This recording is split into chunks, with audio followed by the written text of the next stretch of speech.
Salut à tous et content de vous retrouver sur Mastering AI. Aujourd'hui, nous allons parler de séries temporelles ou time series en anglais. Il s'agit d'un type de données que vous avez ou que vous aurez très certainement à rencontrer dans le machine learning à travers la particularité de ce type de données et aussi parce qu'on y trouve beaucoup d'applications dans le domaine.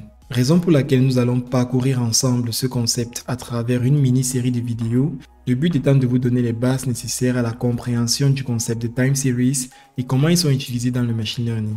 Alors nous allons déjà commencer par vous présenter dans cette vidéo ce que c'est que des time series, des exemples concrets ainsi que les éléments qui composent une série temporelle. Alors si vous partez de zéro et n'êtes pas familier avec le concept de time series, vous êtes au bon endroit. N'hésitez donc pas à vous abonner si ce n'est pas encore le cas et à activer la cloche des notifications pour suivre de près cette mini-série dédiée aux time series. C'est parti. Alors pour commencer, c'est quoi une time series? Il s'agit tout simplement d'une suite de mesures ou d'observations prises à intervalles réguliers dans le temps. Par exemple, si vous enregistrez la température chaque jour à midi, vous obtenez une time series. Si vous enregistrez également les ventes d'un produit à chaque heure, c'en est une également. Ce qui rend les time series particuliers, c'est que la suite des valeurs est ordonnée dans le temps. Ce qui signifie que les valeurs ne sont pas interchangeables comme dans un tableau classique de données. Par conséquent, l'instant où la mesure est prise a autant d'importance que la valeur elle-même. De façon graphique, vous pouvez représenter les time series avec le temps sur l'axe horizontal et la série des valeurs sur l'axe vertical. Cela permet ainsi de visualiser l'évolution des valeurs et de détecter des tendances ou des motifs récurrents. Maintenant, nous allons parler des composantes d'une série temporelle. Afin de pouvoir comprendre ce qui influence au mieux les données dans une série temporelle, il est utile de pouvoir la décomposer. La première composante est ce qu'on appelle la tendance. Il s'agit de l'évolution générale de la série temporelle sur le long terme. Par exemple, si les températures augmentent de plus en plus au fil des années à cause du réchauffement climatique, on parlera d'une tendance haussière. La seconde composante est ce qu'on appelle la saisonnalité. Il s'agit des motifs récurrents ou qui se répètent dans la série temporelle à une fréquence bien définie, qui peut être chaque jour, chaque semaine, chaque mois, etc.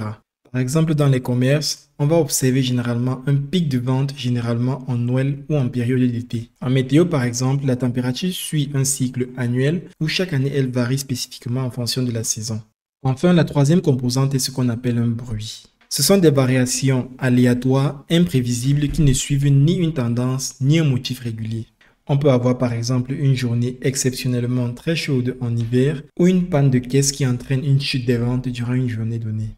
Donc, lorsque vous modélisez une série temporelle, savoir comprendre et isoler les composantes permet de mieux anticiper le futur en ne confondant surtout pas les fluctuations naturelles avec les changements durables. Parlant justement de time series, on peut les retrouver dans divers domaines.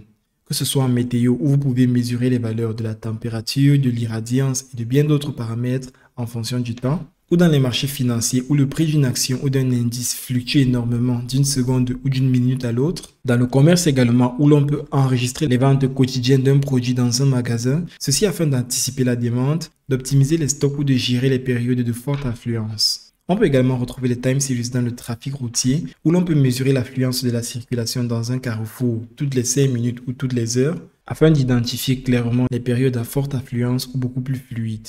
Alors, il s'agissait d'une brève présentation des séries temporelles qui constituent un type de données assez différent des types de données classiques à travers le fait que ces observations ne sont pas indépendantes les unes des autres et dépendent fortement du facteur temps. Nous vous avons également montré que vous pouvez rencontrer des séries temporelles dans divers domaines, partant de la météo jusqu'au marché financier et en passant par le commerce. Et vous avez également vu que bien analyser une série temporelle implique de pouvoir la décomposer en 3 différentes composantes, dont la tendance qui montre l'évolution de la série temporelle dans le temps, la saisonnalité qui fait voir les motifs récurrents dans la série temporelle et les bruits qui représentent tout simplement les imprévus qu'on peut avoir dans la série temporelle.